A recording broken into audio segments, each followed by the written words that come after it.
Namaskar and hello and welcome to day 13 of this series of short videos, one Excel formula a day. Today we're going to learn about data validation. I write it here for you, data validation.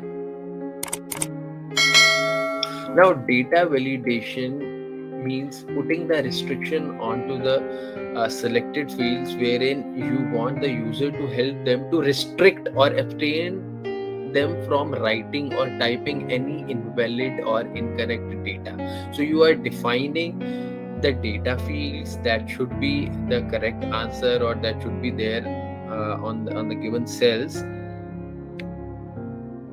Let me start it. So we started by selecting the field. So from B3 to B9, we have selected the cells. We go to the data tab and data validation is available over here. Drop down, I click on data validation, right? So now there are multiple ways, multiple criterias on the basis of which you can use data validation. Whole number, decimal, list, data type, text length, custom. So say whole number, you want to have the input between 1 to 100, not less than 1, or say 2 to 100, not less than 2 and not more than 100. Okay, click on OK. Now 2 is acceptable, 6 is acceptable, 10 is acceptable. How about this? No, this is beyond the number that has been assigned there. This value does not match the data validation restriction. So we started with 2. Let's do 1 over here. Let's see with 1. Again the same message, right? So this is one part. Let's try another option, another criteria. So I'm trying with the date.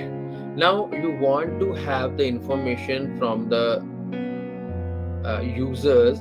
Only those users should fill the form who are having their birthdays right from 1st of July 2022 to 31st of July 2022. Right? So I am giving the range. Start date. First of all, you have to select the cells wherein you want to apply data validation, and then go to data validation. Under settings, go to date.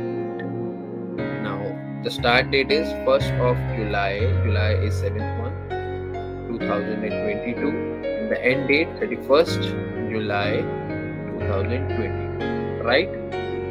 Okay, say a person having birthday on 1st July is filling up this form, that is acceptable. 31st July 2022, very much acceptable. Now 31st July 2023, next year, but the form was for this year only. No, that's a wrong input. Again, I try 1st of June 2022, again the wrong data input. So that's how it helps you restrict, rather abstain from inputting the wrong values. Okay, let me try with one more example. Selecting the field first, selecting the cells wherein you want to apply data validation. Another criteria, let's take list this time. So suppose there is a Asia Cup happening. So for Asia Cup, the cricket teams would be India, Bangladesh, Pakistan, Afghanistan. Now see, the moment you hit OK over there, there's a drop down. India, Bangladesh, Pakistan, Afghanistan, the 4 entries that we had done. So let's write India over here. Yes, it is accepted. Let's write Japan over here. That's the wrong answer. Say China, again that's the wrong input. So basically data validation helps you to abstain from editing or inputting any wrong data. Hope you have liked this, and keep watching, keep sharing, and stay tuned for the day 14 video. Till then, please take care. Bye bye.